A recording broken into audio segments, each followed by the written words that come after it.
Good over SCVS, this is Satellite Media. Evangelist Ben, the Biafra evangelist. Let's not look at the song that came from Eedris Abdulkareem. Of course, the man that sang the song. Another prophet. Nigeria JAGAJAGA in the past. He released a song recently, just a week ago, where he was addressing Seyi Tinubu. Tell your papa Nigerians are hungry. Tell your papa there's insecurity. And all that.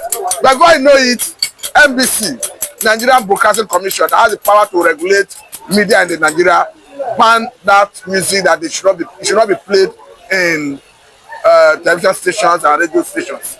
But surprisingly, someone like very dark man have taken it up, advising Abdulkareem to even sing a remix that is ready to dance inside of that one, and that we should be able to tell Mr. President that you have faith. Let Seyi Tinubu go and tell his father.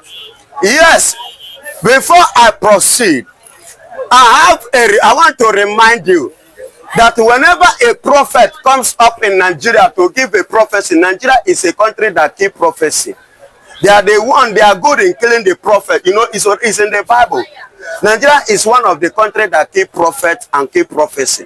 When Eedris Abdulkareem said Nigeria jaga jaga, everything scatter. Obasanjo intend to silence the boy. The boy ran away from Nigeria to Ghana. Are you getting it? He ran to Ghana for safety, for his own dear life.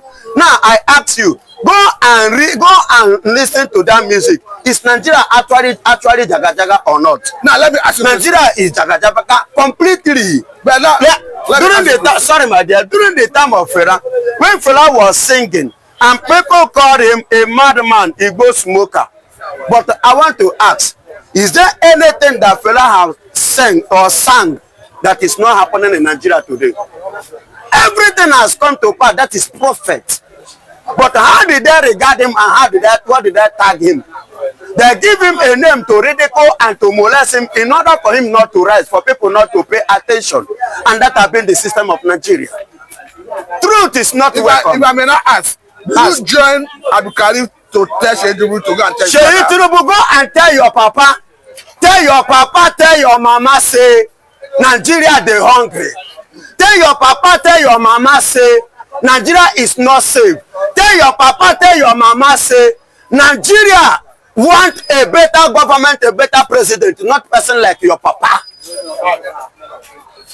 Because the way it is, we have seen like I told you, very dark man saying there should be a remix of that song where Nigerians will be bold enough to tell the president, you are not governing us well. And again, in that song, he equally told Seyi Tinubu that you are not facing the challenge Nigerians are facing. That you travel in chartered chopper, helicopter, under military protection, DSS protection, that you should travel by road to experience what Nigerians are experiencing. If they born Seyi Tinubu well, make it trek as a trek. If Seyi Tinubu trek from here reach also, if you know for ground, may I know where to come from. Yes, because he has everything in platter of gold. Go to London, go and see what his father has invested with his name, with our money. That is why you see him is working with every security. Can Seyi Tinubu face any challenge? Has he been hungry for once? Seyi Tinubu has never for one day hungry. Seyi Tinubu has never, you understand, experienced, the attack, the force, the heat that is coming from the Fulani herdsmen. He has never experienced it. Seyi Tinubu don't enter bush. He don't enter farm. He know what to be farm. He know how to carry hoe. He know how to carry cutlass. He never experienced, and that is why they were talking anyhow. They misbehave. I believe he was born with a super spoon in his mouth. He was born with what? Not only and they're born with a super spoon. Do you know how many people that was born in super spoon? Silver spoon or whatsoever, or golden spoon. Let me use that golden spoon. That the policy of his father have rendered them recklessly. Not be only him that born with golden spoon, no. But the father's policy have rendered so many golden spoon and turned them to be using rubber spoon. Okay, they are not using rubber spoon. Many are using rubber spoon. The people that was using golden spoon now are using rubber spoon. From golden spoon to rubber spoon. And as a result of Tinubu himself, Seyi Papa policy. Okay, now let us go to this angle because yesterday the North raised another alarm over lopsidedness in Tinubu's appointment.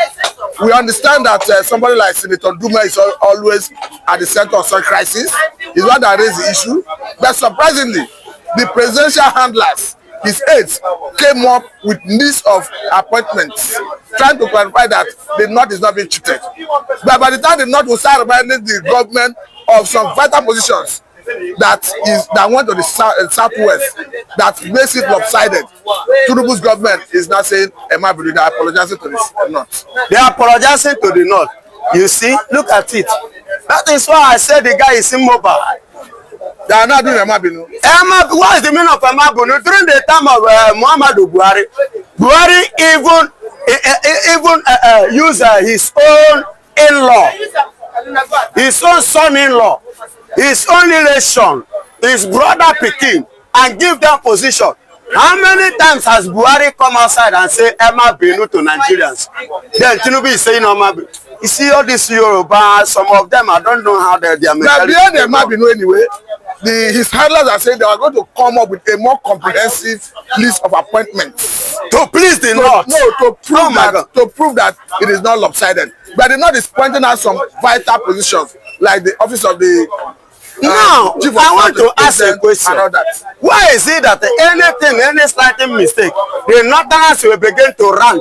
And if they start to rant, the Nigerian government, like Tinubu, will start to pay attention. You see why they are avoiding Igbo people? Somebody like me, I say, make them give me that position. The Fulanis go know, say Igbo man truly enter. But what will you do differently? What did Buhari do? Who Buhari apologize to? But they don't go get to one. And anyhow they want it and match it to them. Excuse me, my brother. Nigeria is not a country whereby you rule them with gentleness. But make sure that what the step you are taking it in the right way. But whosoever that want to claim that I am born to rule, you let them know say is not born to rule in my own regime. Why are they complaining and Tinubu is begging? You know why they are complaining? They are citing federal character. Remember that federal character is in Nigerian constitution. I want to say that if you give a position, it must reflect geographical spread.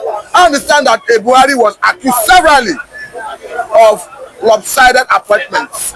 But should Tinubu do the same thing? Excuse me, am I the first person? Why won't the North too? Why won't the North, cry during Buhari time? Why didn't they complain? And since they did not complain during Buhari time, I have right to do my own and silence them. But does too wrong make a right?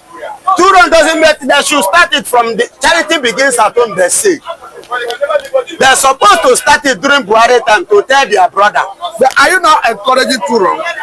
It's not that I'm encouraging too wrong, but it's the attention towards the Fulanis in this country is becoming too much.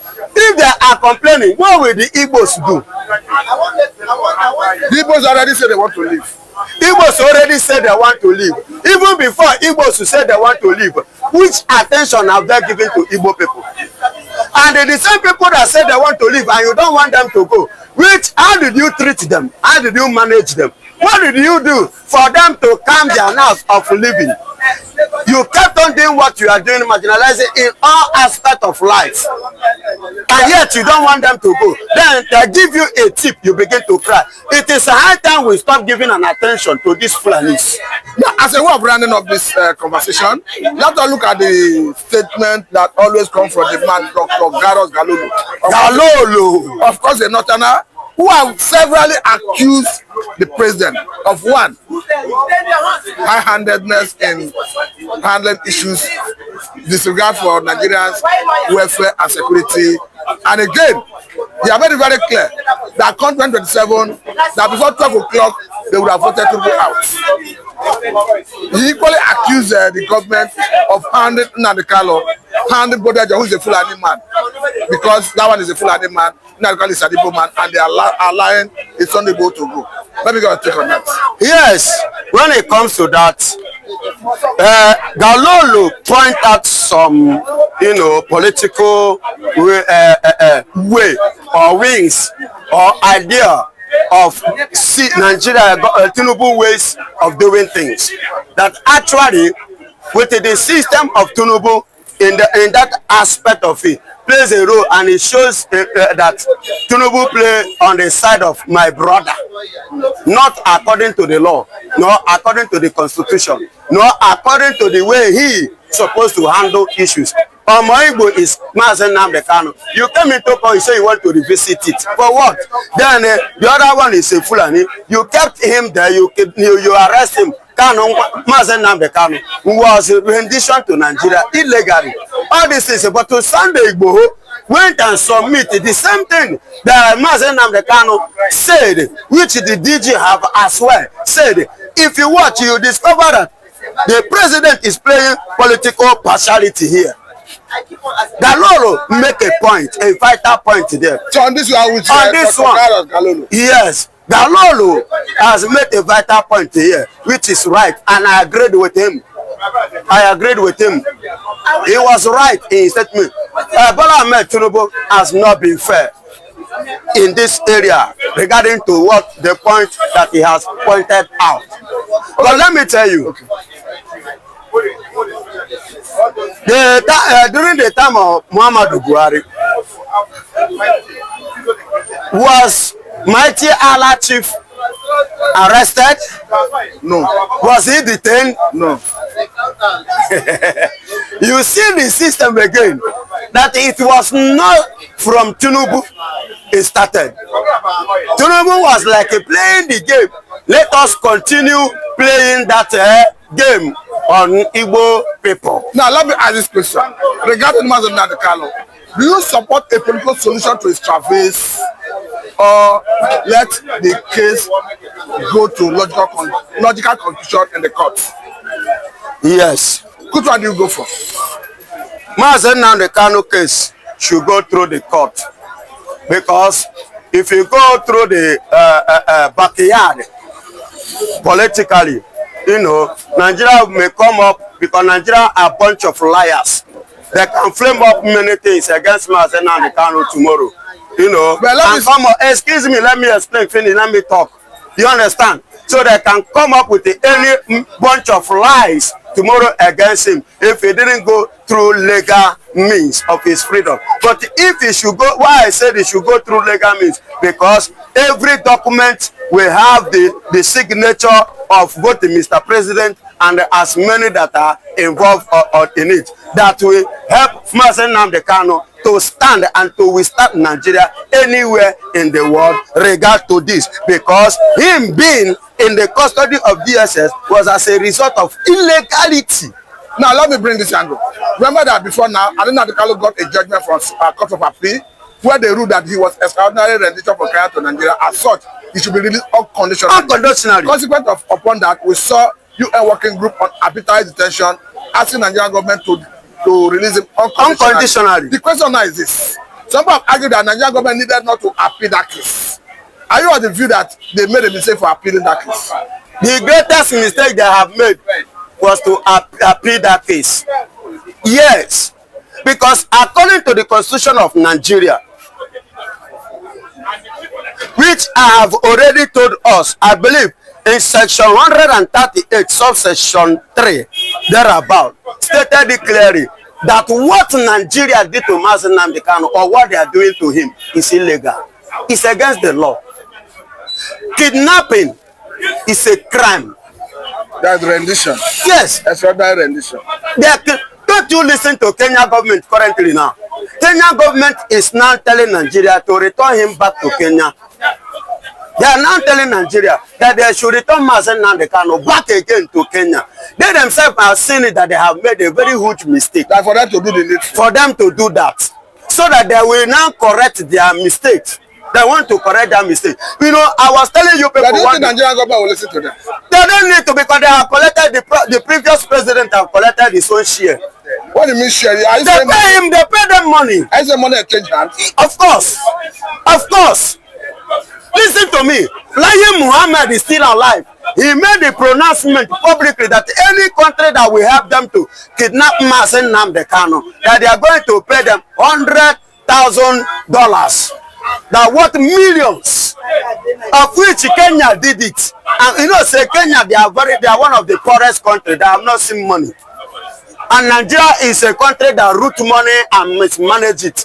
They root that money from the ashes of Biafra land and they drop it to Kenya. And the former president, when you look at it, I've never seen this kind of money. My generation, his generation, have not seen that kind of money. He collected it. Do you know that they beat Kanu, Mazi Nnamdi Kanu, to coma in order for them to, you know, be able to capture him? And the way he was maltreated, Kenya government to go pay, but we are not going there for now because I trust Mazi Nnamdi Kanu. By the time he finish, it's true, finishing Nigeria, here in Nigeria, then we will face Kenya for that atrocity act. You mean that the Kanu will likely drag them? Definitely you will see International Criminal Court because it was illegal. They don't have right. See, why not as listen to me? Was he not from British that Kanu based and is coming from with their British passport? Why not the British? Since the British have connection, a rapport, a good relationship with Nigeria, why not the British allow Nigeria to come and carry Kanu from Britain? They know with the implication, don't know what it tells. That's why they didn't do that, and they did not allow Nigeria to lay hand on him. They now trick the stupid country called Kenya, and they use them with a bribe of money, huge amount of money, which their government, and they see ever since Kenya exists, I don't think they have touched that kind of money. Nigeria use it and give to them, and they decided to kidnap Mazi Nnamdi Kanu, which was against even the Kenya, the EU, the UN. It was against their law and against the law of Nigeria. Kidnapping. It's against the law. I think it has been established that extraordinary rendition is against the law, both locally and internationally. It's against the law. So Nigeria now, they have gone against the law. And the Kenya too have gone against the law. So which right did Nigeria have to talk about or to a kind of appealing in a case like this? So that them have what it takes. That is what it means. So they must release Mazi Nnamdi Kanu unconditional. Unconditionally. And thank you very much for your time. Thank you too.